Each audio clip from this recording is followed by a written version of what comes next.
ఏమయ్యా, ఇంత rash driving అవసరమా? స్లోగా వెళ్ళొచ్చుగా. Sorry sir. బార్డర్లో యుద్ధానికి వెళ్తున్నట్టు వెళ్తామేంటయ్యా?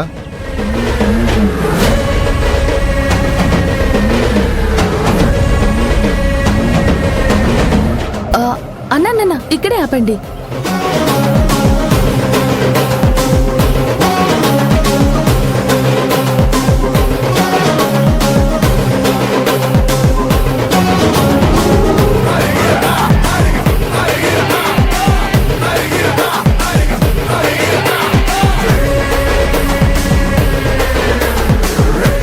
ఇదేంటి, ల్యాప్టాప్ బ్యాగ్ ఇంతకు ముందు చాలా బరువుగా ఉంది, ఇప్పుడు చూస్తే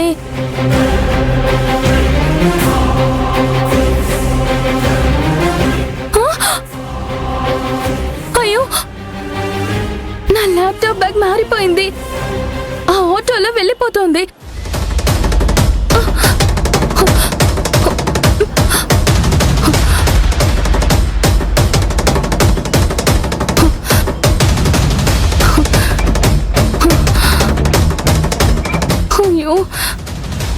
దీపా ఇచ్చిన ల్యాప్టాప్ పోయింది. ఆ ఆటో వాడెవడో కూడా నాకు తెలీదు, నంబర్ కూడా చూడలేదు. ఇప్పుడేం చేయాలి? పోలీస్ కంప్లైంట్ ఇద్దామన్నా ఆటో నంబర్ తెలియకుండా ఏమని కంప్లైంట్ ఇవ్వాలి? అంతా నా కర్మ. అంకుల్ ఎవడో ఈ ముష్టి పల్లి నా మొహాన కొట్టాడు.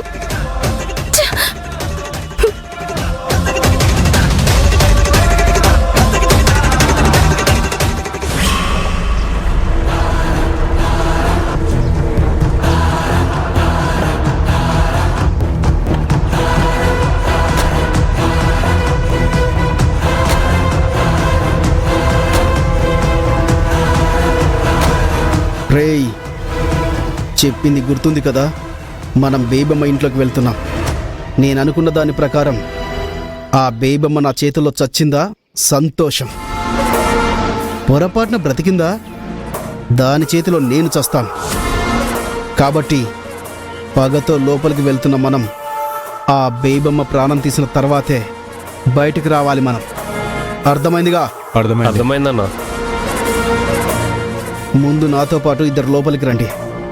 తర్వాత లోపల గొడవ పెద్దదైతే మిగతా వాళ్ళు కూడా లోపలికి రండి. అలాగే అన్నా.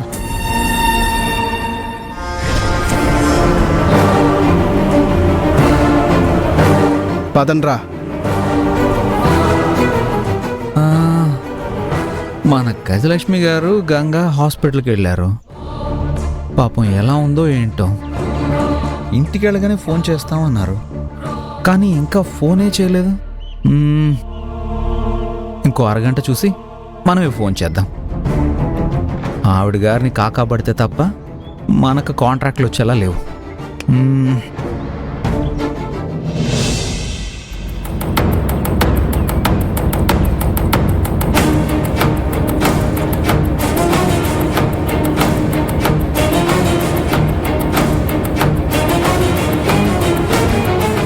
నమస్కారం బేబమ్మ గారు.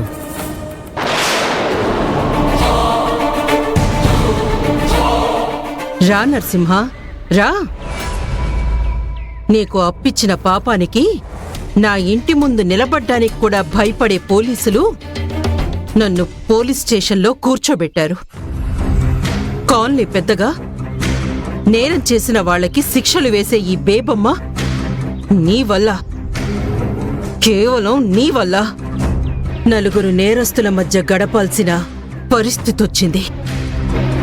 దీనంతటికీ కారణమేంటో తెలుసా? తెలుసమ్మా. దేవతలాంటి మీ దగ్గర అప్పు చేసి ఊరంతా చెప్పులరిగేలా తిప్పించాను. బుద్ధి తక్కువయ్యి ఆ కళ్యాణింట్లో దూరి మీరు అరెస్ట్ అవ్వడానికి కారణమయ్యాను. అందుకే చెంపలేసుకుంటున్నానమ్మా, చెంపలేసుకుంటున్నాను. ఆడిన విధవ నాటకాలు చాలు, ఆపు. నాకు కావాల్సింది మాటలతో ఏమార్చడం కాదురా, చేసిన అప్పు తీర్చడం. ఇంతకీ అప్పు డబ్బులు